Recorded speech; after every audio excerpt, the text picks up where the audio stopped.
Let me pull your study. Let me get Deuteronomy 28 and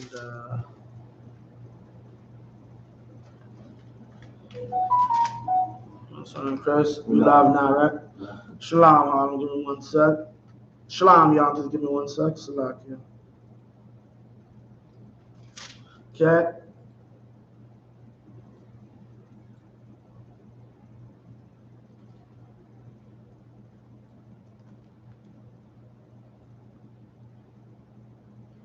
Con, give me a chance. Give me 28 and 48.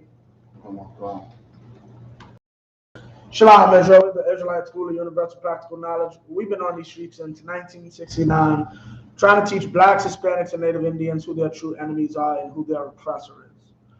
Okay, because at the end of the day, we in 2021 seem not to know the answer to that. We're shocked by things that happen to us that have always happened to us. One thing is the treatment that our women. Okay, one big problem that we have is a lot of times our women, because they're given a little more leeway than a man, which is really just a system to divide the household, because they get a little more leeway, they think they're more beloved when in actuality they're just as hated. Right. Like everybody's shocked that this one white woman got all this attention, but 64K black women can't even put on the news. Right? That's not shocking to me. Give me, hold what you got there. Give me Zechariah 12 and 5. Come on, come. Come.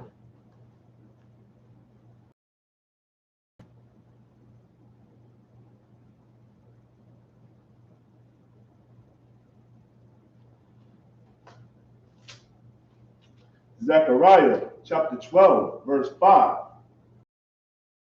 Of Judah shall say in their hearts, the inhabitants of Jerusalem shall be my strength, and the Most High. Salakia, that's Zechariah? Come on, sir. 12 and 5, sir. Sean, hold on 1 sec. Salakia, maybe I got that wrong. Salakia.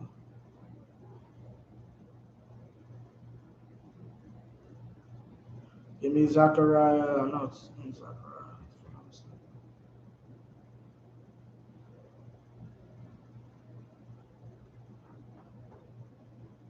11 and 5. Salakia. I know it was one of them. Zechariah 11 and 5. Zechariah chapter 11, verse 5. Whose oppressors slay them? No, possessors. Read that again. Whose possessors slay them? What is a possessor, Shaw? Someone that owns something. Someone who owns something. These are possessors that slay these people. Okay? We're slaves here in America. Right. And we've been slaves here in America. And the thing about it is our people can't understand that concept. So we can't understand why our lives really aren't cared for. Right? Our possessors slay us, right? And keep going.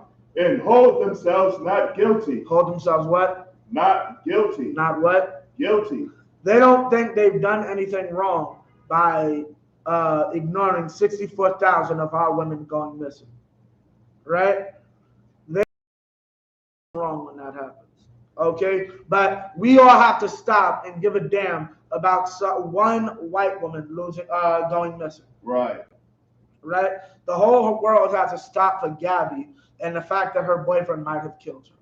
Right? But nobody cares about, the lynching numbers are never exact, and they'll always tell you that because they don't know all the bodies that were never found. The lynching numbers you see are the bodies that were found. Right? There's so many of our people who just went missing. I was watching Chris Rock. We're reading something he put out. He was basically saying, I don't like slave movies because they don't get down to it. My mother had to go to a vet to get teeth pulled. Yeah. Understand, a vet is an animal doctor. His mother had to go to a vet to get teeth pulled. They were breaking down people's doors and just take shit in their house. Salaki the curse. And that's what happens. Read that from the top. Come on, God. Our possessors slay us. Salaki. Our possessors slay them. and hold themselves not guilty. Whose possessors slay them and hold themselves not guilty. Right? So their possessors slay them and hold themselves not guilty. So what does Basically, you see all the killings of Black, Hispanic, and Native North American Indians by the NYPD. You know, they say that, you know, they murder us, and they feel like they feel like, you know, they're not supposed to be held accountable for murder because all of it, they just might something like that. Yes, that's one good way. Give me another one. Then we're going to talk about what happens to our women, right? What happens to our women is evil, and our oppressor has a very long history of mistreating our women. And the problem is our women don't understand this. Black and Hispanic women actually truly believe the system will help them. Right. The problem is, and the main problem we're going to talk about her is you have lies propagated using our women as them to propagate the lie. Like Silk and Diamond, those two stupid black women who wanted to shuck and jive for Donald Trump. You had a Hispanic sister doing the same thing. She ended up getting deported. And I think the other two sisters, the Judite sisters, they ended up complaining that Fox News is racist. You don't say. Now I watch Fox News. I know they're racist. Like, I can look at these cats and tell, yeah, these are cats who only like black people when black people, are on their side. And that's one thing our people don't understand. You think if a white man smiles at you, he's your friend. I understand something John Hyman explained, and it's very important. Voting does matter. Voting matters in terms of our oppressors' goals. You understand what I mean by that, Joel, or not? Nah, can you explain something? Meaning, I don't want the rich to be taxed. I do want the rich to be taxed, right? I need heads to follow me, so that's what happens. The rich don't get taxed. And the other side's saying the same thing. I need heads to follow me so that the rich do get taxed. We're the heads. You know what will never come up in the conversation? We need to let the niggers go. We need to give this land back to the native Indian. Those will never come up in the conversation, which is why we as an organization say voting is technically also a sin. We cannot do it. But in terms of looking at voting, when you see things like they're changing voter laws and all that, why do you see that? Because they need heads to push their specific evil agenda. And that's all you see when you see different things like black people on Fox News and so on and so forth. That's because they need heads, and you're one of those heads. But they don't actually give a damn about you or anything about you. So, Shalaki, keep reading. And they that seldom say, blessed be the Most High. Blessed be the Most High. So what does that mean? They think this is a God-given right. They think this is the natural thing to do, right? That's why they don't hold themselves guilty. They think this is what they're supposed to be doing. You are a criminal, and you're a criminal who is selling drugs. I don't care. Your mother is a drug addict who does not feed you, and that's why you sold the drugs. You're a criminal. Blessed be the God that I have a job where I can, destroy your life. I'm not guilty. I'm actually the good guy. I'm the cop. Right. Derek Chauvin woke up thinking he was a great man. Right. His wife probably did too. Right? Darren Wilson and George Zimmerman. George Zimmerman still doesn't hold himself guilty. Right. George Zimmerman goes into bars bragging about, I'm the cat who killed Trayvon Martin. Right. George Zimmerman is basically what this post is talking about. Right. Okay? Keep going. For I am rich. For I am what? Rich. I am what? Rich. And we're going to, our oppressor does not care about you, because at the end of the day, you won't make him rich. Or rather, your well-being isn't what's going to make him rich. Your well-being is not the thing that's going to make him rich. So he's going to slay you because that's how he gets money. Our oppressor gets paid off our destruction. Right. Let me explain something to you. If you don't want to pay $5 for a McChicken, then you better shut up about prison labor. That's the truth. Prison labor is what made the dollar menu possible. Notice the dollar menu came out right around the time in the 80s when they started to privatize prisons. Meaning what? They saw a cheaper way to make most of their materials. Meaning what? They can drop prices and give you a dollar menu. Right? They take away that slave labor. Yeah, every McChicken is $1. It's $5 now. And we're not even let's not take it off America. Go into China and say those Chinese kids working in those sweatshops should be paid decent wages, and see if you don't pay $3,000 for an iPhone and $4,000 for your Jordans. Here's something I learned when first coming into the Israelite School of Universal Practical Knowledge. Every empire requires slaves in order to function. You have to make little so I can make a lot, or else this will never work. How does it work? I pay you roughly $500 because that's all I can pay you, but everything in the world is about $1,000 or more. It'll take you 2 weeks to buy anything. Forget about housing costs and food costs at that point. Right? And that's what we as a people don't understand. We as a people keep trying to go around the system.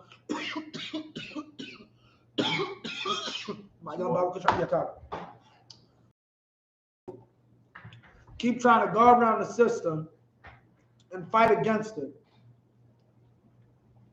Right? But at the end of the day, that'll never work. Why? But why? Because the system is built a certain way. Yeah, Tom, perfect. The system is built within a certain function. Right? Salakia. What you got? Scripture. Khan. Yeah, Khan. Give me 5. Khan. Blessed be the Most High, for I am rich, and their own shepherds pity them not. And their own shepherds pity them not. Okay, what does that mean? What is that talking about? It's talking about our so-called Christian pastors. You know, they don't even have to. You would think that, you know, they're over the flock of so-called black people when they're really not. They're really in it for their wealth gain. Example like Jesse Jackson out shopping. In order for them to support a black person, they would require like money. Like right. They really care about our issues and what we're going through. They're in it for the money to fill their pockets. They could, can't give a. Right. But give me more. Okay, because we're going to talk about a few issues today. The first one we're going to talk about is gynecology.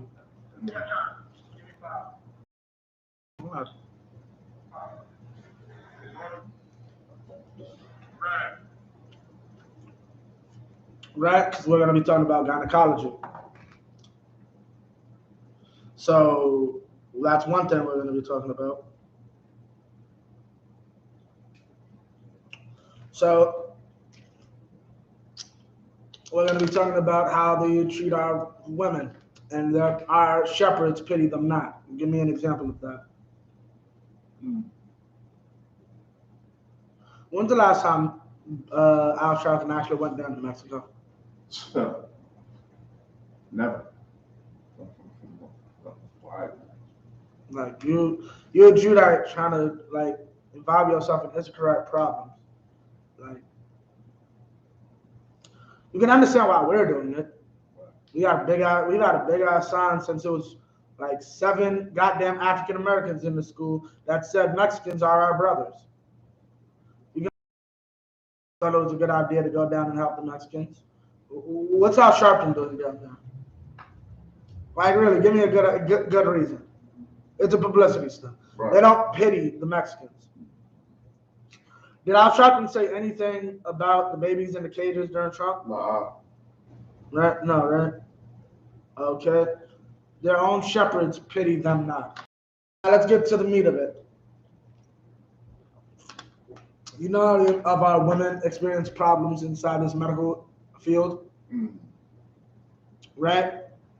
Christian Church has made $400+ billion since the 70s.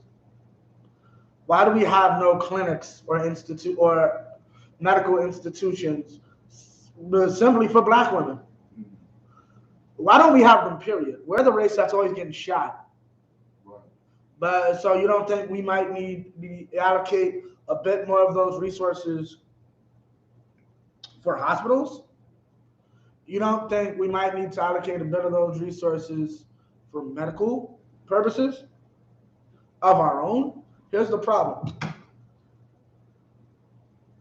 Our leadership is feminine. That's why Al Sharpton like to get a perm like a woman. Right. Right? Our leadership is feminine because just like a woman, dependent on our oppressor to provide and deal with things for them. Right? We got Salakia. Just like our oppressor, what's it called? They want to deal. So does what's it called? Our leadership, our shepherds expect us to just deal with what's it called? Deal with our oppressor. That's who's going to deal with our problems. Or the gun violence victims. I don't have to pay out of pocket for that. The oppressor can do it. All the women that died on these operating tables to modern day, I don't have to deal with that. The oppressor deals with it. Right? All of these problems, they don't have to deal with. Right? What's it called? They allow it to be dealt with by our oppressor.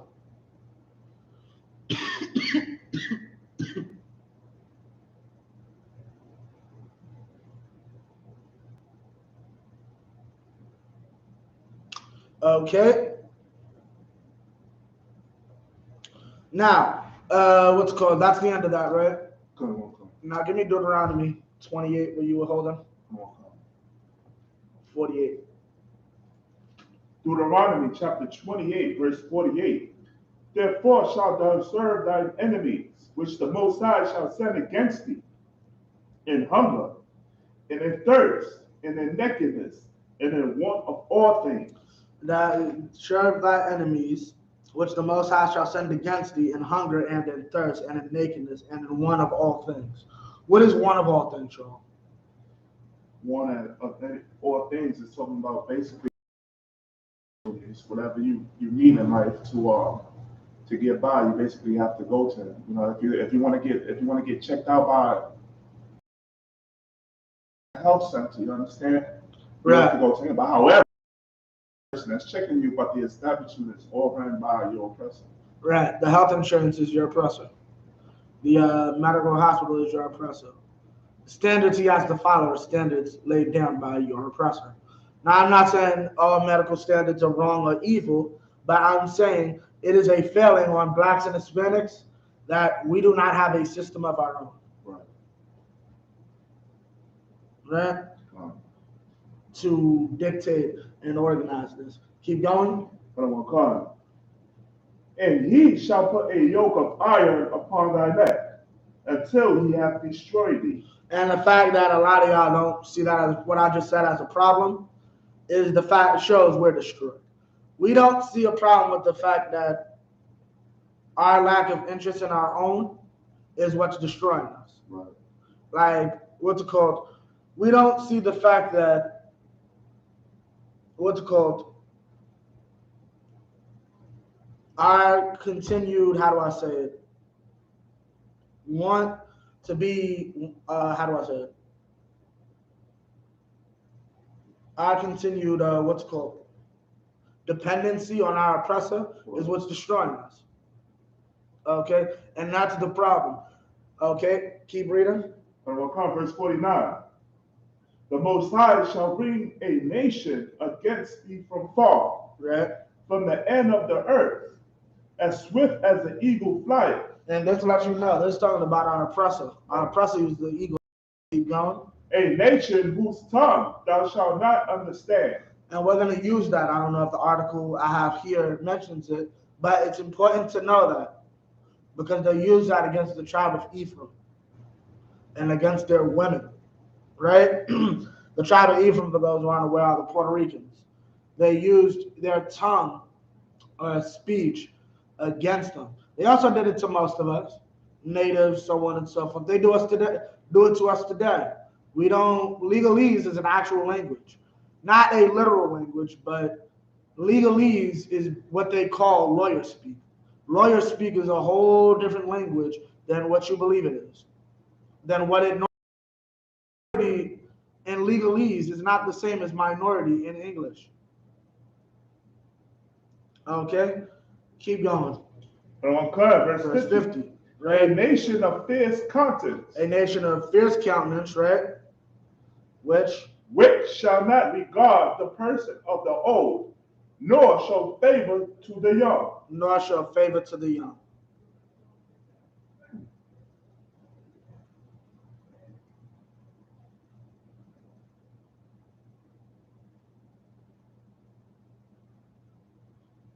Okay, so now we're about to get into this article. Break that down, though, Shaul. Basically, your person don't care. You know, your grandmother is dead, nearly 70 years old and still working just to survive. Give me a little more. They don't a nation of fierce countenance which shall not regard the person of the old or show favor of the young. He basically don't care, what your age is, whether you're black, Hispanic, or Native American, he's gonna still mistreat you, just like a couple of about 2 to 3 months ago when I forgot which city it was, but they broke into the lady's house when she just came in and she was there nearly naked. She was like about not damn near, she was completely naked. That one was butt naked. She was in her 60s? Something like that, yeah. Broke into the wrong house, the woman repeatedly, yeah, copy. And a black mayor is the one who hid that. Right. Their shepherds pity them not. Right. Your oppressor does not care about you. And here's the sad part. He only puts people in power who also only don't care about you. Al Sharpton has a show on television because they know Al Sharpton will not do anything until it's time for him to go to politics. Will not do anything until it's time for a photo op. Al Sharpton does not care about Hispanics. He doesn't. Al Sharpton don't care about black people. Right. And here's the sad part. It shows that showed a lot of brotherhood. It shows a lot of brotherhood. Right. And it shows they watch us. It shows they have more pity and concern about one of our own freaking leaders. Like, tell me the Mexican, Mexican Al Sharpton.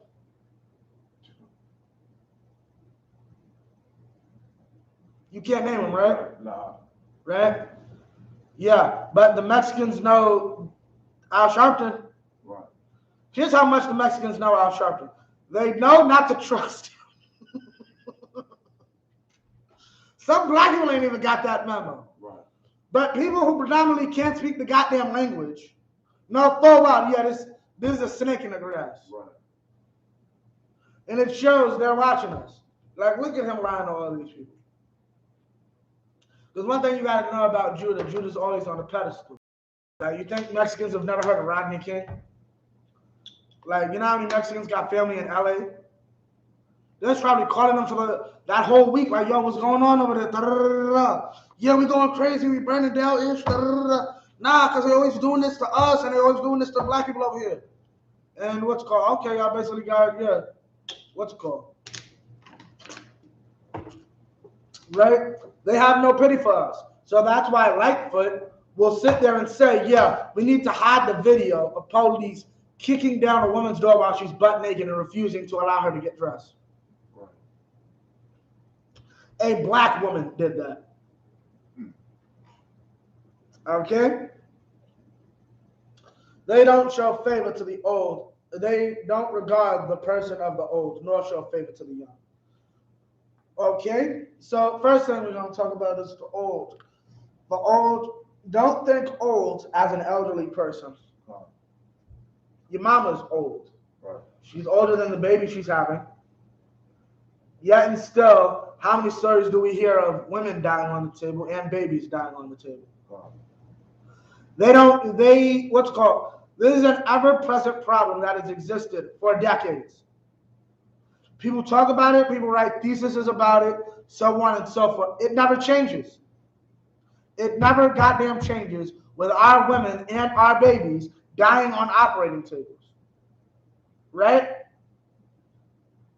But I can't turn on the television about hearing about some bitch named Gabby. But my women constantly lose their lives and their children on operating tables. Why? Because read that last part. Which shall not regard the person of the old, nor show favor to the young. They don't favor our young. They don't regard our old.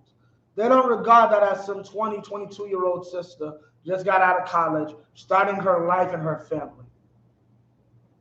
They don't regard that as a beautiful black child. They regard that as a menace to society.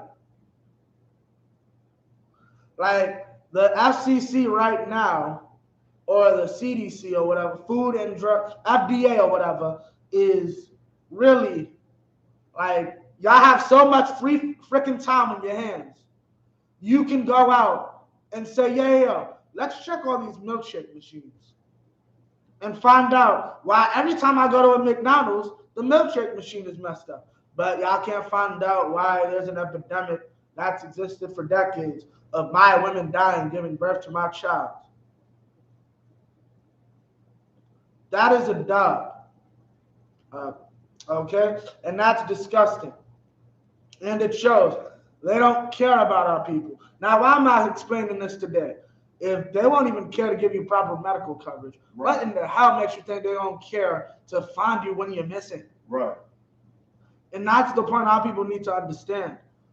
We cannot depend on people who do not even want us alive. Right. Who do not even want us to be present. Right? If 64,000 white people go missing, there's a problem. Right. There's a big problem. We will all have to stop our life. The world will America will shut down again. And guess what? White people will not complain. Right. You won't see white people at their governor's office trying to shoot the governor and trying to kidnap her. They'll be trying to kidnap her because she ain't doing enough to find these missing white women. But our daughters, they go missing, nobody cares. And this isn't the start of it, but we're going to show you this is historic, especially in the medical industry, of the evils that happen to our women. Few medical, this is the History Channel, their website. The father of modern gynecology performed shocking experiments on enslaved women.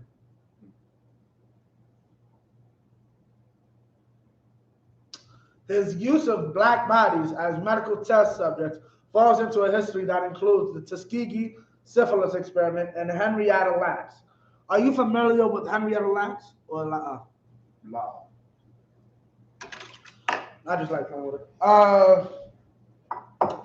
Henrietta Lacks. Where to start?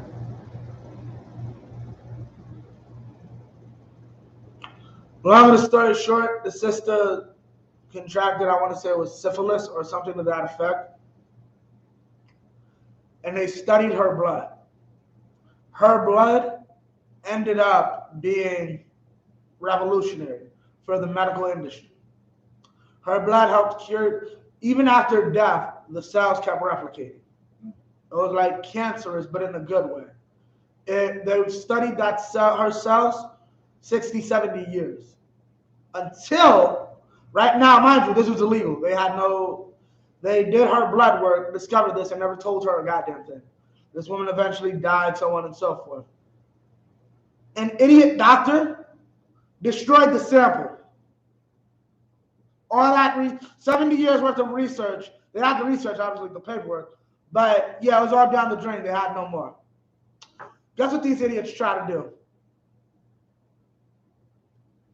Call her relatives and ask them for random blood tests and do all this. They were smart and said, the hell is going on here? I'm calling a lawyer. Lawyers did the work and found out the truth. Yeah, they've been using your ancestors' blood for decades. Like back in this is back in the 1800s they did this. Right? Using her blood to study and do all that. Right? That's what they're talking about. They were studying this woman's blood illegally, without her consent, for cancer research and such. I don't even think they helped her problem. They just sat there and let her die. And remember, anything I'm about to tell you, everything I'm about to explain about this cat and his gynecological work, well, I'll save that for the end. A few medical doctors have been as lauded and loathed as James Marion Sims. Credited as the father of modern gynecology, Sims developed pioneering tools and surgical techniques related to women's reproductive health. In 1876, he was named president of the American Medical Association, and in 1880, he became president of the American Gynecological Society, an organization he helped found. The 19th century physician has been lionized with a half-dozen statues around the country. So our oppressor upholds this man. He has not done anything guilty. Right? They hold themselves not guilty. But because Sims' research was conducted on enslaved black women without anesthesia, meaning what? He was operating on our women without anesthesia. Meaning what? They were not drugged. They could feel every ounce of pain when their stomachs were getting cut open, organs were being removed, moved to the side. They felt every drop of it.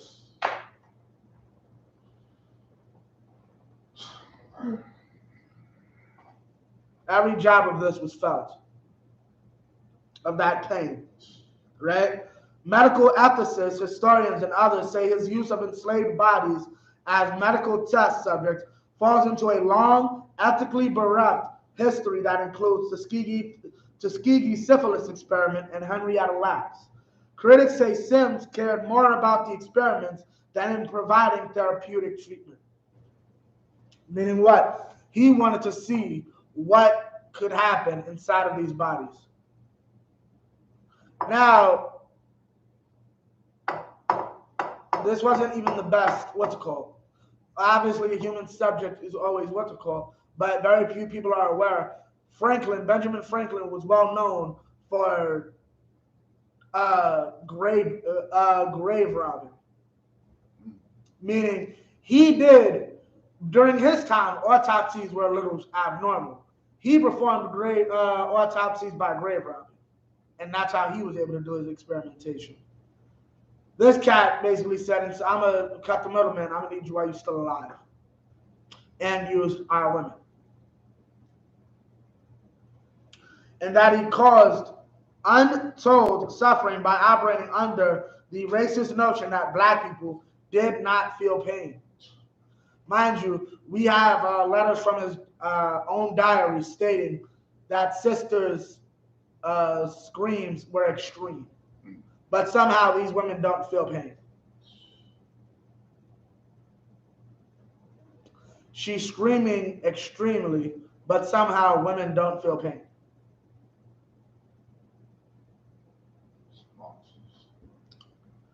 Sims, who practiced medicine at a time when treating women was considered distasteful and rarely done, invented the vaginal speculum, a tool used for dilation and examination. He also pioneered a surgical technique to repair vesico-vaginal fistula, a common 19th century complication of childbirth in which a tear between the uterus and bladder caused constant pain and urine leakage. His defenders say the southern-born slaveholder was simply a man of his time. Salam, everyone. Yaham Basham Yah Shabrakata. Slack. What's going on, bro? I don't want. You want to take it over? Come. The envelopes, everything should be in the back. I wasn't sure which one it was. What you teach? We basically teaching on how Oppressor don't love women, the whole Gabby app, the Tito situation. But I'm going in on right now. I'm doing the history of gynecology. Okay. Marion Sims, the cat who basically was ripping black women to shreds to find basically discover gynecology. Then I'm going to the history of Pocahontas, and then I'm gonna finish it off probably with the how they used to sterilize Ephraimite women back in Puerto Rico by saying we're gonna tie the twos, but Ephraimite women didn't understand English euphemism. So when they hear tie, okay, you can untie it when I want to have a baby. And then when they go back to the doctor, tie meant to cut. And basically sterilization and the evils they do to our women. So basically I'm just trying to explain is if they won't give you proper medical coverage, what makes you think they'll help find you when you're missing?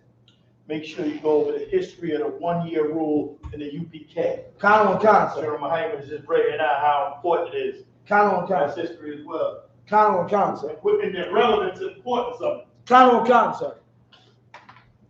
Okay, so now his defenders say the southern-born slaveholder was simply a man of his time, for whom the end justified the means. Now, mind you, these are modern-day people who are basically just saying, yeah, that's how he did it. He needed to rip black women apart. And it's not just black women, and we're going to save that for afterwards, after the end. Was simply, okay, and that enslaved women with fat fistulas were likely to have wanted the treatment badly enough that they would have agreed to take part in his experiments. Meaning what? I don't care what's it called. If you have a person in such pain, they won't care about what you do to them.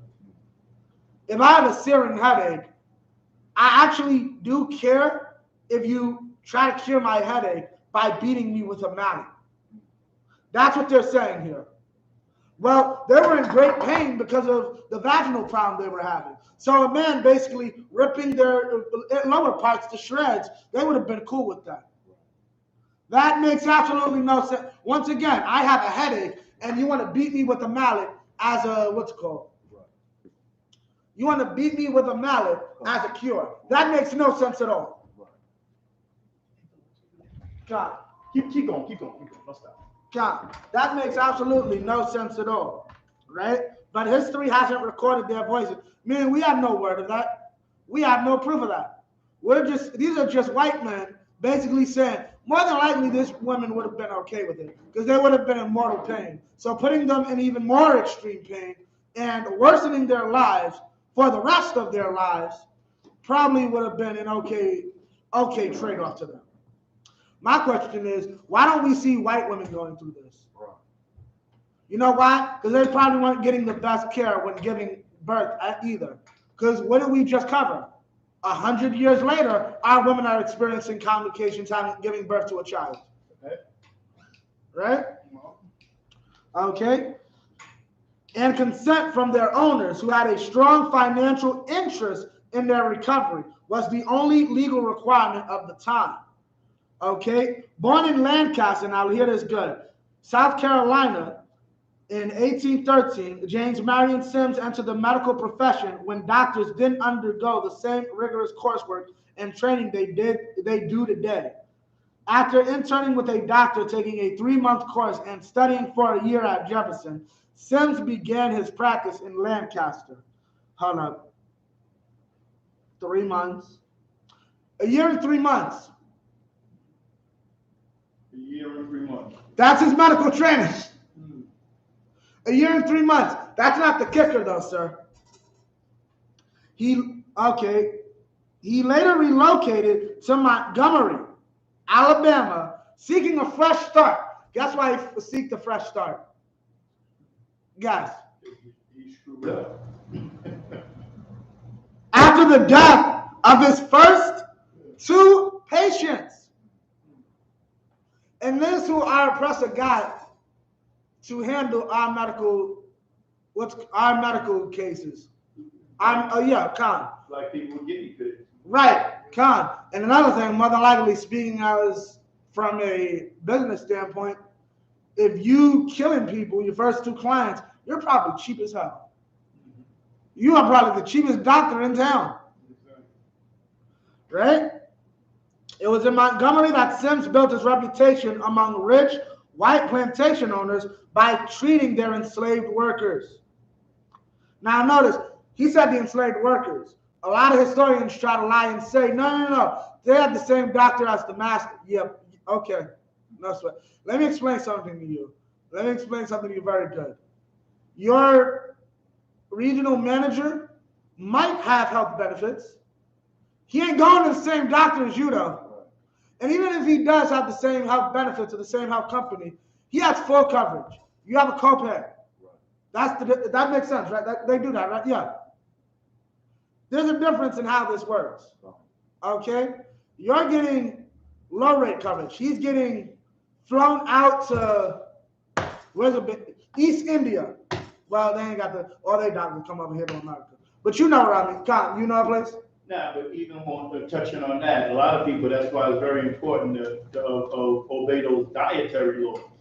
You wouldn't deal with the diabetes, right? Fibroids, right? The cancer, high blood pressure. You know what I'm saying? So, that's in our history as well. Right. And there's a reason why the Lord made those dietary laws. Very important, and that's why brothers and sisters is suffering from all of these complications today. Like John Muhammad said one time about the Tuskegee experiment. Right. Whereas if they weren't searching holes, they wouldn't have to worry about the syphilis. Right. You see what I'm saying? If we wasn't eating the things that the Lord said we couldn't eat, right, we have to worry about all these diseases and strange things, man. So that going into that book, man, that history, the Bible is a whole book of history. Right. The laws is history. Right. You see what I'm saying? So, when you teach it, man, you got to teach it something. This is something that was passed down to us that we should look at in every aspect of our life. We should incorporate. Even as we can go over what the white man has done to us and how he's treated us like guinea pigs, but look what we've done to ourselves. Right. When Moses said on that hill, he said, man, to observe and to do these laws. Right. You know what I'm saying? So we have to observe and do. That's why it's important. This history class is very important to bring out every aspect and every fabric of things that we've forgotten. Everything in that book is history. So bring it out with fire, man, because whoever's watching this, man, whoever's in this class, man, this could be a lifesaver. Right. You know what I'm saying? So you always want to, bring that out and bring it to attention. This is the reason why. Right. The white man is, we put them in a position of power. Right. But if we obey the laws, in that Bible, man, a lot of the stuff we would circumvent. We wouldn't even have to deal with. You know what I'm saying? That's all. So like the Cat was saying, like I'm bringing out, like we caused a lot of these problems ourselves. Now these women, they were in a worse position. They didn't have much choice or consent, as I said. But like I explained to you earlier when we was reading Zechariah, their shepherds pity them not. The Christian church is made 420 throughout it, sir. That's right. Shalom, Shalom. I'll call you later, sir. Shalom. God. Now, here's the thing. Like I was saying earlier, these people, our pastors have made $420 billion off our community. And we have nothing to show for it to circumvent these problems in our community. And he was just talking about the dietary law and doing all that. When is the last time your pastor has literally paid to sit there and find out why we as a nation have these problems? Right. Why is it we're the one dying of all the diabetes and fibrosis and all this? And the high blood pressure? Okay? This doesn't happen because no one cares. Sims's practice was deeply rooted in the trade for enslaved people. Sims built an 8-person hospital in the heart of the trading district in Montgomery. While most health care took place on the plantations, some stubborn cases were brought to physicians like Sims, who patched up enslaved workers so they could produce and reproduce for their masters again. Otherwise, they were useless to their owners. Right? Because y'all think, because we have a few, things like workers' comp and all that, which really ain't anything. right? That we've gotten something better. But at the end of the day, we're still treated like nothing. Right? What's going on? This brings up the concept of soundness, says Gamble. Being sound meant they produce for men and women, meaning you can pick cotton. And reproduce for women. For these women, having this fistula made them less sound, meaning there was an issue during childbirth that would harm a woman's lower region. I'm not specifically sure exactly how it works. There's a condition during childbirth that will harm a woman's lower region. It's extremely painful, and it was prevalent during the time of slavery. Okay? Like most doctors in the 19th century, Sims originally had little interest in treating female patients and no specific gynecological training. What does that mean, Joel? You had to know what you was doing before you do these procedures on people. So what about him? Him too, but he has no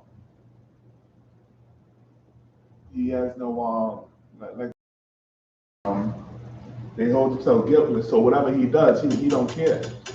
No, not necessarily that. He was untrained in gynecological work. He literally was near you looking at that area when he started out. That's like, yeah. Like, yeah. He literally was you, me, or any other man looking at that area and just said, well, we're going to see how he did it. And no specific gynecological training. Indeed, examining and treating female organs was widely considered offensive. But his interest in treating women changed when he was asked to help a patient who had fallen off a horse and was suffering from pelvic and back pain. To treat this woman's injury, Sims realized he needed to look directly into her vagina. He positioned her on all fours, leaning forward, and then used his fingers to help him see inside. This discovery helped him develop the precursor to the modern speculum, the bent handle of a pewter spoon. From his examination, Sims could see that the patient, Salakia. What? Was this all based on his perversion? There's no what's called of him being perverted. I wouldn't be what's called, but I put it past no white man to be perverted. Like, you wouldn't shock me if it found out, hey, that nigga was having sex with the slaves, and that doesn't shock me. There's no knowledge of it. So going based with what I know, he was just some cat who wanted to experiment. Because you got to understand, he wasn't the only one. Even to this day, we are used as experiments. And it's not anything perverted. It's just, because you got to understand, people think like sex with a black person was common and just accepted. No, it was like sex with a black person was like sex with a goat. Like, people don't understand that. Like, we were seen as cattle. It's just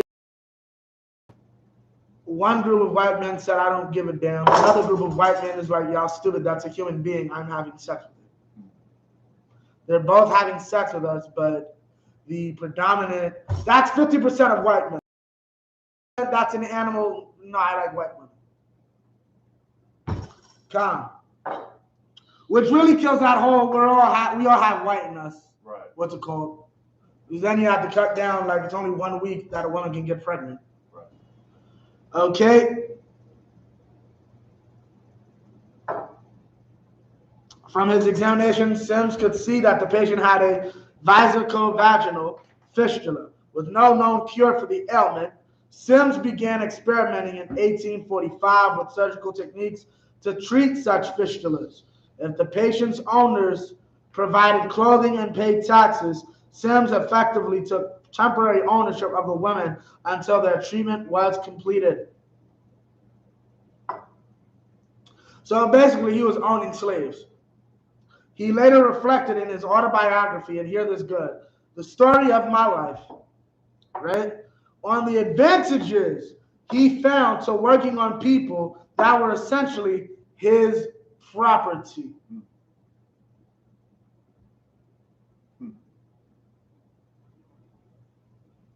Why?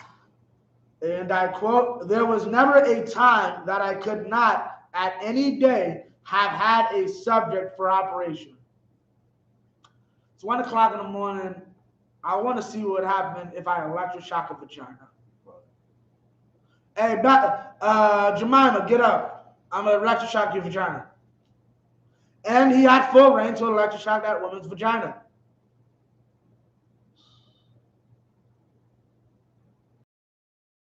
Goes all around your ovaries. And see what happens then. Does that hurt? Does that hurt? Well, he wouldn't even be asking if that hurts because technically they don't feel pain. This is the type of monsters we want ruling over us. The Israelite School of Universal Practical Knowledge. We've been on these streets trying to teach women this is not who you want over you or ruling over you. Now, I think the white man has changed. Ask the Border Patrol. Like Jonathan Sims still exists. And he's waiting for a day he can do it to you. Matter of fact, they're forcefully sterilizing Mexican women at the border. Right. Yeah, Jonathan Sims is at the border now. Just like the Klan member took off the hood and put on a badge, Jonathan Sims is now at the border because they're not under HIPAA law at the border. They have to tell you what they're doing. They have to ask you consent to rip your vagina in half. They don't have to do it for our sisters in Mexico and at the border. They don't have to do it on a mission to FEMA. Right? FEMA goes to help with the earthquake and give people medical attention. They can do whatever they want to those women. Who's going to stop me? The Haitian government? Good luck with that. Didn't they just assassinate the president? Yeah, good luck with that. According to Sims, this was the most memorable time of his life. Y'all could just wake up in the middle of the night, find a black woman, and do whatever I wanted to her. That is the best time of my life. That is I have the most fondest memories of black women screaming in pain.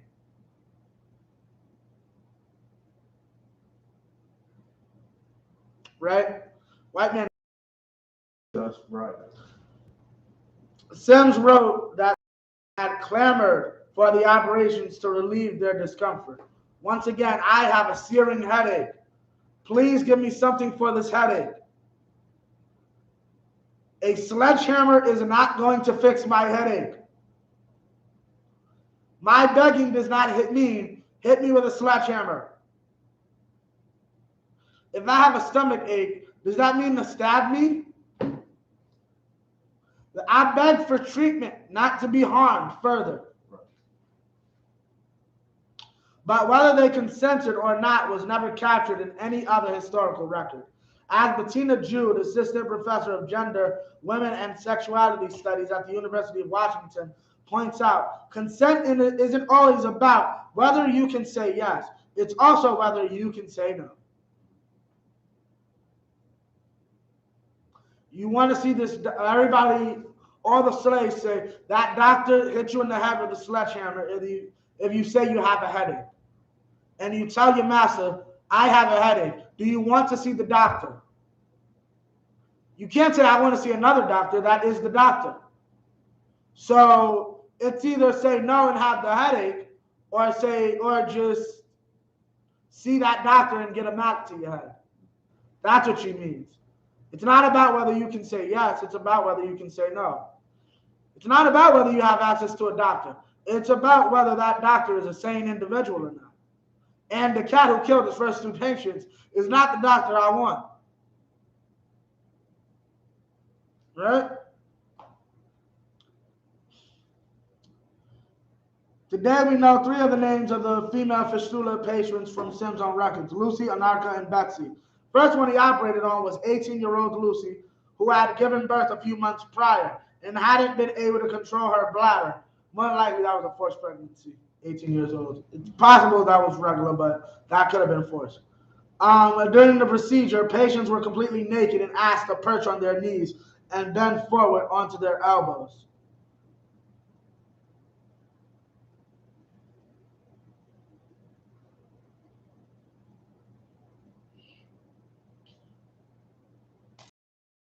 Understand exactly what I just explained? I'll read it again, then I'll give you somewhat of a visual. During the procedure, patients were completely naked and asked to perch on their knees and bend forward onto their elbows. So we're familiar with the gynecological thing where the woman gets up and has her feet in the air. Right. This is Right. on her knees like this. Right. While he's in the back doing all that. Right. You know how uncomfortable that is? Right. Mind you, you're being ripped apart from the inside as that's happening. Right. For an hour. Right. You're a man and that makes you shiver.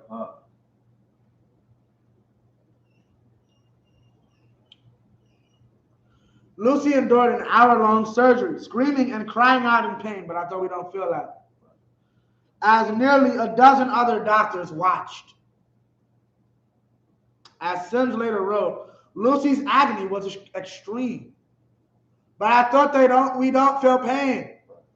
The white man is the devil that the Bible speaks of. That's right. We do not call him that to give him a nice nickname or to be funny. Devil means a liar or a deceiver. Oh, they don't feel pain. But Lucy's agony was extreme. Right.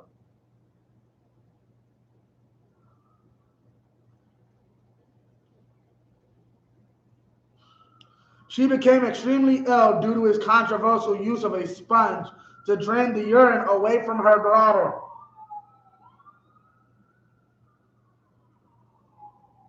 I'm not a doctor.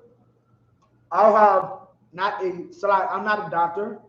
I have not a stitch of medical practice knowledge. Right. I am not pre-med, none of that.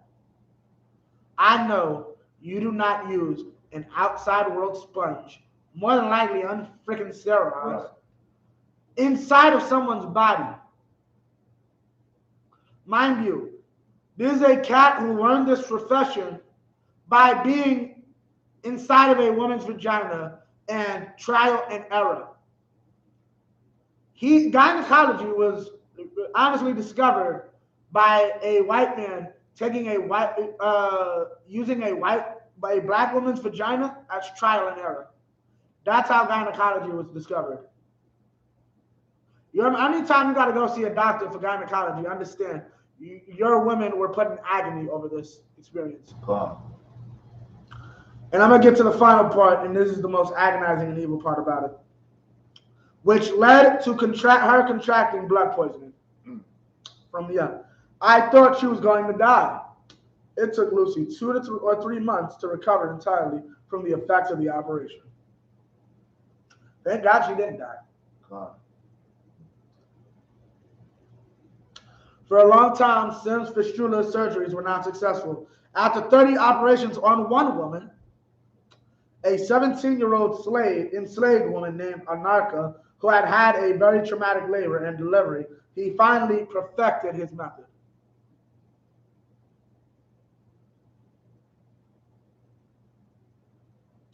He did 30 surgeries, trial and error, on a 17-year-old. And I'm not even sure when she was 17. Because that brings in more questions. Because obviously there's a ailment that affects pregnant women or women who've recently given childbirth. So this 17-year-olds were forced to procreate during slavery. Right. I think as low as 15. If they were using 12-year-olds in gay brothels, they were more than likely getting 15-year-old girls pregnant. 12-year-old boys, yes. 12-year-old boys were used in gay brothels. And y'all wonder why the white man doesn't want to find our missing. because the little boy is going to be put in a gay brothel. Right? They don't want to fund that. Some doctor in the backwoods be the next Sims, and he's kidnapping 64,000 black and Hispanic women because no one will miss them. And you prove it, white man. You prove it. Our oppressor proves it when Gabby Petito gets all this media coverage, but he gets to go home and see the 10 black women he's kidnapped, and no one gave a damn about.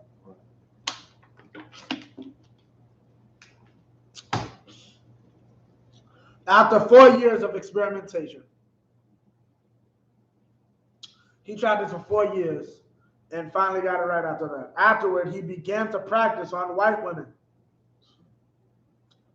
using, finish it, so, yes. Like painkillers, things that won't. Anesthesia. Right. Using anesthesia. Sims' decision to not use it or any other numbing technique was based on his misguided belief. Wait, Salafi. Which was new to the medical field at the time.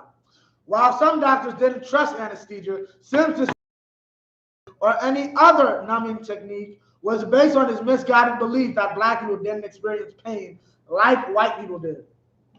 Meaning our pain was different. We could handle more pain. So in his mind, when Lucy is in agony, he's thinking in his head, this would kill a white woman. You have to give her anesthesia.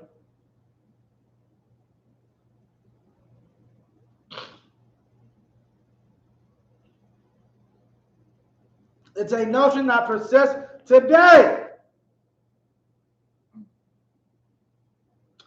According to a study conducted at the University of Virginia and published in the April 4th, 2016 proceedings of the National Academy of Sciences.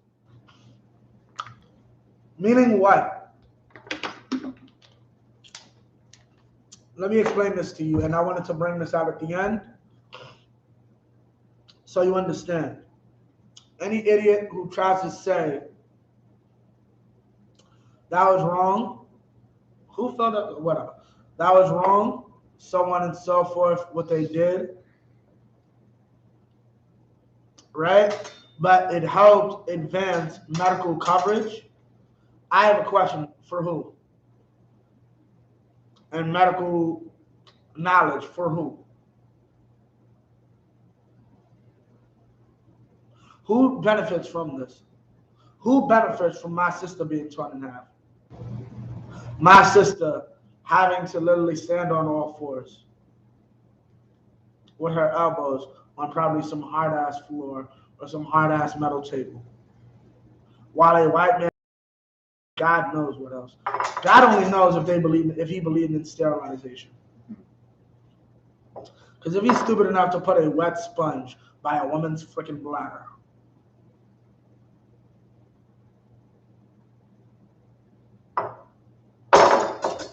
who's that for? It's not for us. It's not for our women. You know how I know? So many of them keep dying on operating tables. So many of them keep dying giving birth. The child keeps dying during the birth. So who's it for? It's for white women. The same women who get anesthesia. The same women who get what is that crap? The same women who get Amber Alerts and get to be on every news station because they're missing. You know, those white men didn't even give a damn about the Haitians until it became a big problem. Until Fox had a problem with it.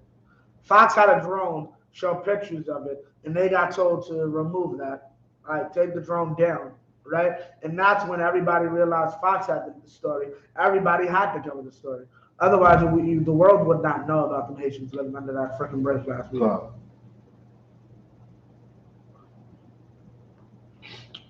Okay?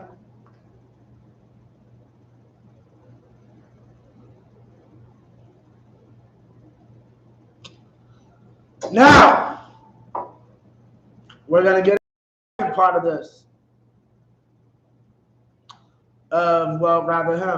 Writer and medical ethicist Harriet Washington says Sims' racist beliefs affected more than his gynecological experiments. Before and after his gynecological experiments, he also tested surgical treatments on, yes,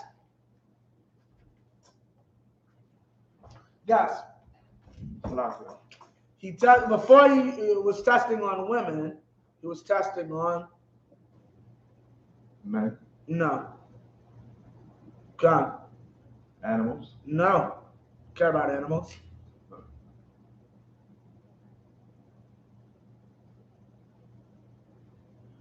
Enslaved children. No.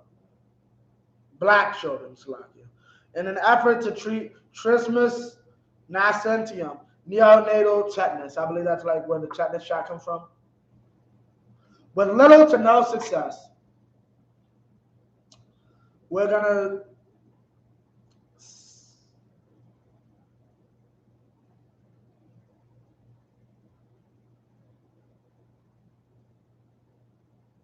okay. Give me Zechariah 11:5. Sims also believed that African Americans were less intelligent than white people, which is a common thing during that time period, and thought it was because their skulls grew too quickly around their brain. He would operate on African American children using a shoemaker's tool to pry their bones apart and loosen their skulls.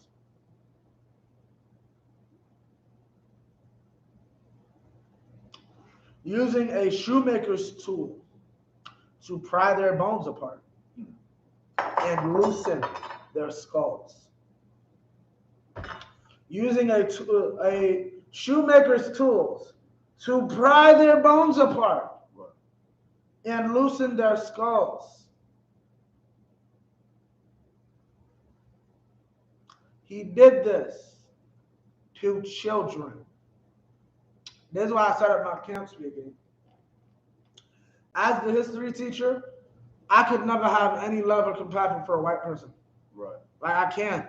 Like I really, really can't. In the 1850s, Sims moved to New York and opened the first ever women's hospital, where he continued testing controversial medical treatments on his patients. When any of Sims' patients died, the blame, according to him, lay squarely with the sloth and ignorance of their mothers and the black midwives who attended them. He's in no way guilty. The man who killed his first two patients is in no way guilty for the people that died on his operation too. Right. Yeah, this man is a devil, the Bible speaks of. Right. He did not believe anything was wrong with his methods. Read what you got, y'all. Zechariah chapter 11, verse 5. Whose possessors slay them and hold themselves not guilty. He didn't do anything wrong. It's the black midwife's fault. It's your mama's fault. Keep going. And they that sell them say, blessed be the Most High, for I am rich, and their own shepherds. That's the whole thing? Come. Sims' practices ignited controversy during his lifetime, says Washington. The medical community debated his methods, and some of his white colleagues even openly objected to his experiments, saying he took things too far. Now that's bad when other oppressors question the way you do things.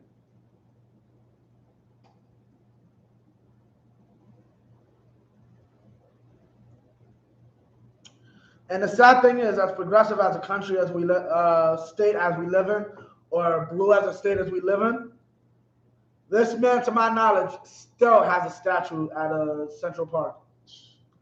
In Central Park, that doesn't surprise me though. Central Park is Seneca Village. They burnt down a black town in order to build that park. What makes you think they give a damn about black women? Right. Like, you gotta understand. Only way I have some love for this is if the Sims family comes and says, we will be property of the Israelite government for Israelite experimentation up to our 12th generation. I'll be sacked, not 30, but the 30 times it took you, to do them experiments. After 30, oh, y'all good. I would just suggest do what they were doing to us in slavery. Have a bunch of teenagers have babies. You'll get it done quick. By the time you're 80, you'll have great-grandkids already. You like halfway. Shoot.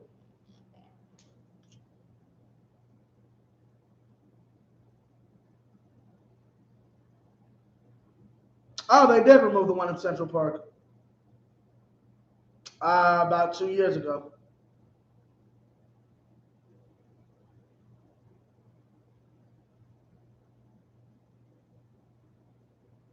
The true story of an old Disney. Guess what this movie we were getting into? We're going to do this quickly.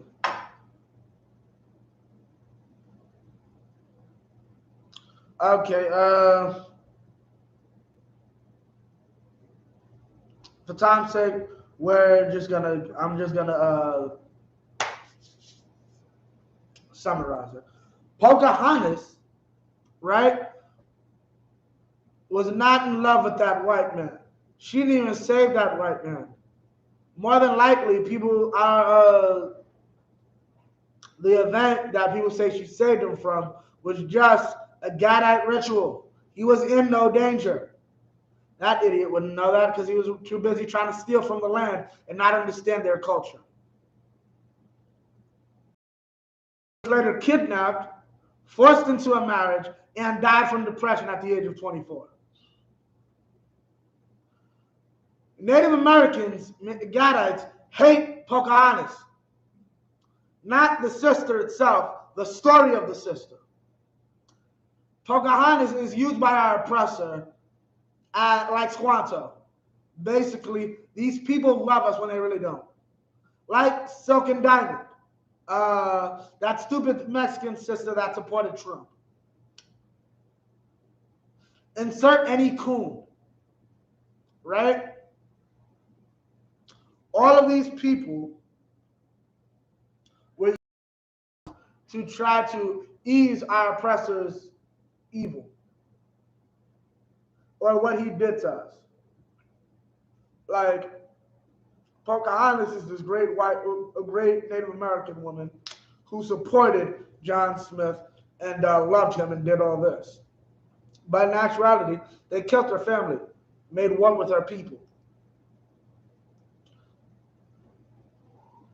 Come.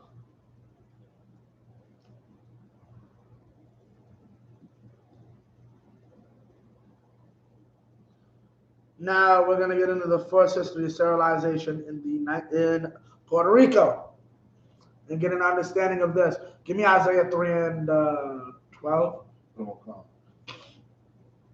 Between the 1930s and the 1970s, approximately one-third of the female population, one-third of the female population, one-third of the female population, one-third of the female population. If there's 3 million Puerto Rican women, 1 million of those women lost their ability to have children.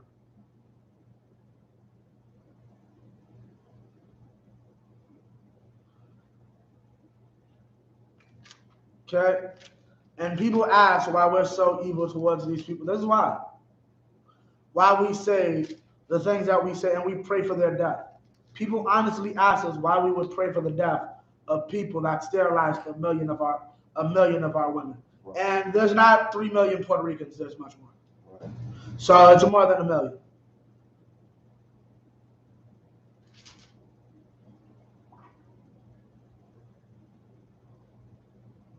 Oh, Salakia.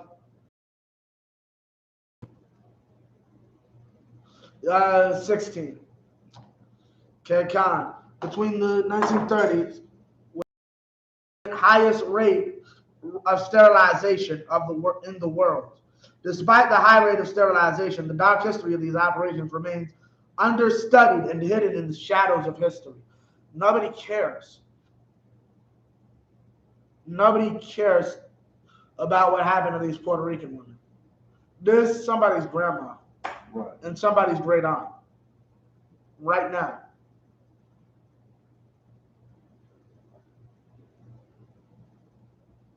Some argue that the pressure to increase sterilization procedures was a targeted practice to decrease the high level of poverty and unemployment.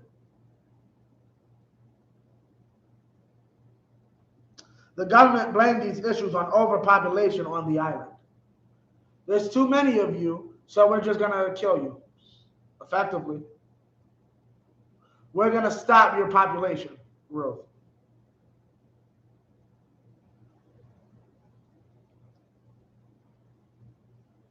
The legalization of contraception in Puerto Rico and the Puerto Rican government's passage of a law allowing sterilization to be conducted at the discretion of a eugenics board both occurred in 1937. Soon after the legal change, a program endorsed by the U.S. government began sending health department officials to rural parts of the island advocating for sterilization. So you already know this is a plot by our oppressor. And who's involved? These shepherds that do not pity us. Your governments and the governments of our people outside of America are not with us. They are with our oppressors. Okay? What's wrong? Oh, you're coming. By 1946, postpartum sterilizations happened frequently in various Puerto Rican hospitals. However, a year later, a study found that a quarter of women who had been sterilized regretted the decision. Catholics and nationalists fought against the sterilizations in the 1950s, eventually resulting in the law being repealed in 1960. Why? Because Puerto Ricans were heavily Catholic, and Catholics to this day are against contraception in certain forms. I'm not sure how they feel about condoms and all that, but they're against, basically have the baby. Sterilization was so common that it was simply referred to as La Operación, the operation. The 1982 documentary of the same name reveals the controversial history of family planning in Puerto Rico and its role in the political and economic development of the island. The Puerto Rican and U.S. government wanted to make Puerto Rico more modern and economically successful. Rooted in the idea that Puerto Rico was overpopulated, there was a dual-faceted plan to increase national success. The first part of the plan in the 1940s and 60s was to promote migration to New York and other parts of the United States. The second aspect entailed the promotion of sterilization as the best form of birth control for the majority of women and an imposed limit of children per family. Now, here's the thing. These are one of the things that they get on China about. Like that the Chinese have a limit on how many children you can have.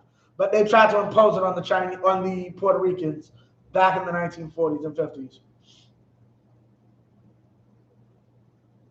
At the same time, women were being encouraged to join the workforce primarily in the needlework and textile industries. Sterilization efforts were so prevalent that they were integrated into women's work lives. Meaning what? If you don't got kids to take, how can you do all this slave work if you have children to worry about? So don't have children. Family planning clinics could be found in factories that provided free sterilization thanks to a USAID grant. And here's the problem. This is just like abortion. Our people think that's such a big favor, right? To be killing off our nation, right? They're doing our favor because we're poor and we need jobs and we can't support these children. But what do you find? Most of these women regret it. And doctors are going to regret it when they find out they have cancer. Because abortion isn't natural. You should not be having them. Abortions cause cancer. Women who experience abortions say they grow old and hear babies crying all the time. Right?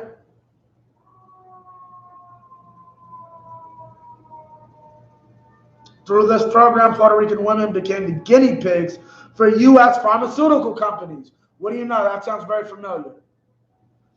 Who were developing the modern birth control pill, Falacov. Though the procedures were presented to family as free forms of reliable family planning, frequently women did not have all of the information and later regretted being sterilized, which is illegal. You have to tell me everything. One study found that of the sterilizations that took place between 54 to 82, 21% of women felt some regret for having the operations, and 11 felt definite regret for having been sterilized.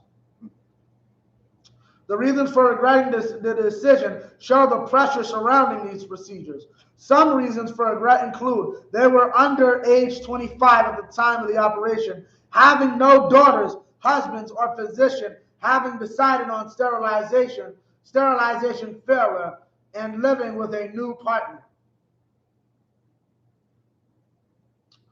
Meaning there were different reasons. And those were the reasons. Meaning they were only very young and didn't know if they would want to have another baby. They weren't even married. So a lot of times they weren't even just sterilizing. So you understand, they weren't even just sterilizing pregnant women like this guy in America was experimenting on pregnant women. Any woman who went into the doctor, do you want to be sterilized? Because like I explained to Captain Zakar, they were explaining it as having your tubes tied. If you don't understand euphemism, you just think you can untie it later. Right. They didn't understand that until afterwards. Population control targeted toward Latinos was not only prevalent in Puerto Rico. Forced sterilization was also common in California. The film No Mas Bebes, which in English would translate to No More Babies, tells the story of Mexican-American women who were sterilized while giving birth in Los Angeles during the 1960s and 70s. The case of Madrigal versus Quilagan was a federal class action lawsuit in which these women fought back after being sterilized without informed consent or under duress. Dolores Madrigal, one of the 10 plaintiffs in the case, was told her sterilization could easily be reversed. Jovita Rivera and Georgina Hernandez said they were pressured into agreeing to the procedure after being intensely criticized by doctors and nurses for being poor and having children. These stark stories from the Los Angeles County, United States Medical Center are haunting, especially the story of Lavina Hernandez, who did not find out that she had been sterilized until years after her son was born. No one even told this woman. This woman probably was trying to have kids with her husband for years. Right. No idea. Right. At the heart of the case was the question of whether women were coerced into being sterilized, and if so, if Latinas were targeted. At the end of the trial in 1978, the judge ruled that neither of the charges were true, citing misunderstandings due to the fact the women primarily spoke Spanish. The judge blamed their distress from the procedure on cultural background. Oh, this happened to you because you're Mexican. That made these women believe that their worth was in their ability to have children. Another cause of the decision was that voluntary informed consent was not a legal requirement until 1974, after the case was decided. So meaning I could do whatever I want to you before 1974. And I didn't have to tell you. And that was legal. The white man is the devil that the Bible speaks of. That's right.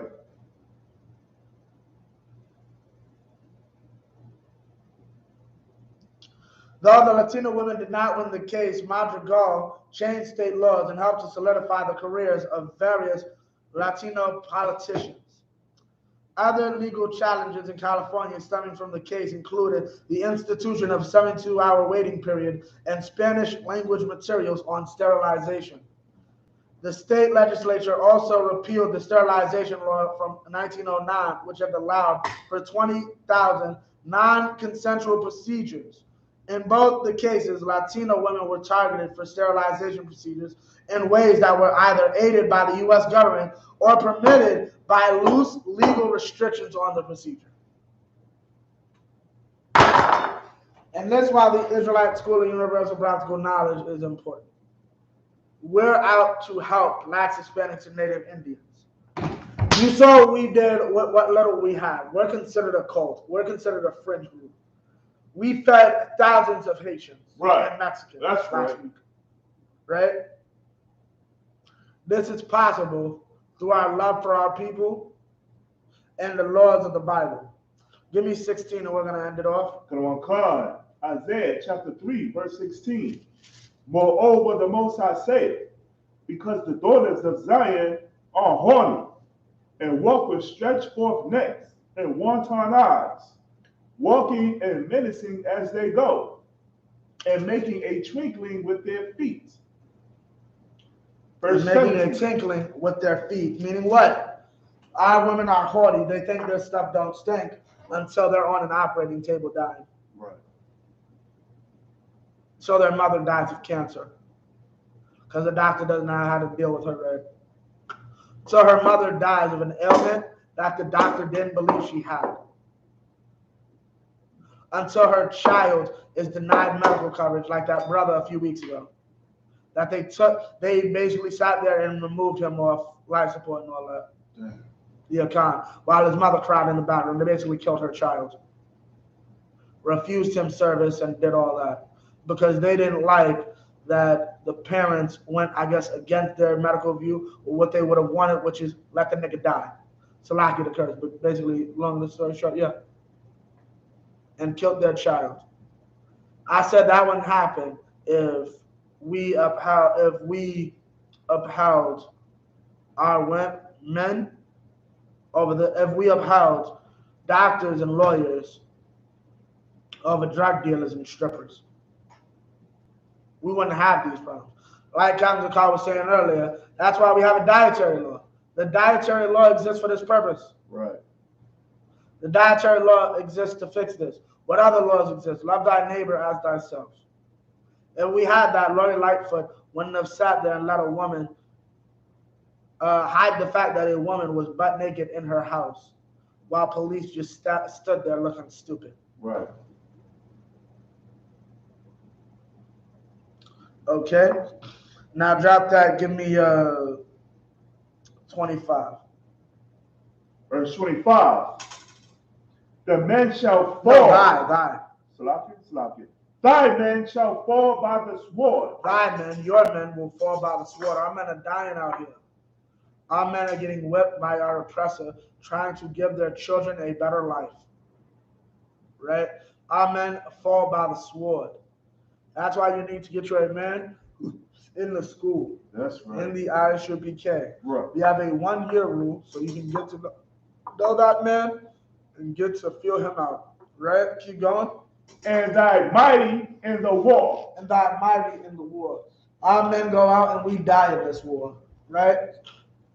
You have great men like Huey Newton who went and tried to do something for our people. We don't stand with Huey P. Newton, right? But Huey did try to start food programs, and I believe a medical program as well, right?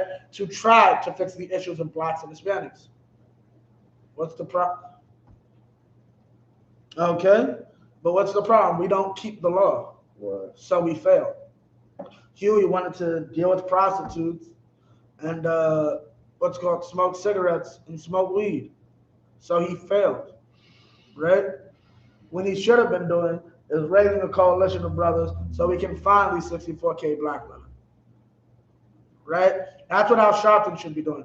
Al Sharpton should not be getting a photo op in Mexico. Al Sharpton should be mobilizing black men across this country to find missing black women. Right? But that doesn't happen. Keep going. Verse 26. And her gate shall lament and mourn, and she being desolate shall sit upon the ground. And she being desolate shall sit upon the ground. Her gates shall lament. Her gates are her leadership. Her leadership is crying. Who's her leadership? Lori Lightfoot. Lori Lightfoot, I bet, cries at night for the evils she has to put up with and deal with. If she's not a completely evil woman, Lori Lightfoot cries at night. All right? Our gates lament because they can do nothing to protect us. Right? Desolate. She being desolate shall sit upon the ground. And that's where our women sit. Our women sit on the ground while the white woman gets anesthesia. Right. The white woman gets anesthesia, the black woman can't even be knocked out. And this is why, this is the point. Our women don't understand. Our oppressor doesn't care about them. Our oppressor does not give a damn about them. Okay? And at the end of the day, he will not care about you. He will only ever care about Becky and Gabby. Gabby will get all his attention. Gabby will have search and rescue families, right? Understand, the white man got mad when your son fell in the gorilla cage. They literally went to the zoo to protest the death of a gorilla because it saved your child. That's who you're dealing with. Well, a time is coming where our oppressor will be the one in the gorilla cage. That's right. And I might accidentally mix things up and put a gorilla in the cage with him. Accidentally. Yeah. But yeah, that's it on that. This is why I said earlier, I have no pity for my oppressor. And I have no pity for his woman. Right. I could sit here all day and talk about them splitting Hispanic women in half, using 2 horses tied to their feet. I could talk about the cats they used to put in Hispanic women's stomachs. We all know about the rape that happened to our women. They used Harriet Tubman as a literal mule one time, supposedly. I don't know, that could be from a movie though. These are the evils that our people have to experience. Right? Having your, forget all that, imagine having your child taken from you. Right. A newborn. A man just ride off into the sunset with your newborn child. Right. You'll never see it again. And that's why their definition, you caught it, but that's why their definition of sound was produce and reproduce. Because sound is usually you're right in the head.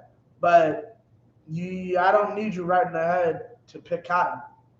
You can be silent all day because I sold your child 3 years ago. As long as you pick the cotton and take the rod and have the baby, I don't care what you do. Wow. And that's why he needs to be put in the cage. Right. That I pass the class over to police and officers. Left your class. Cut.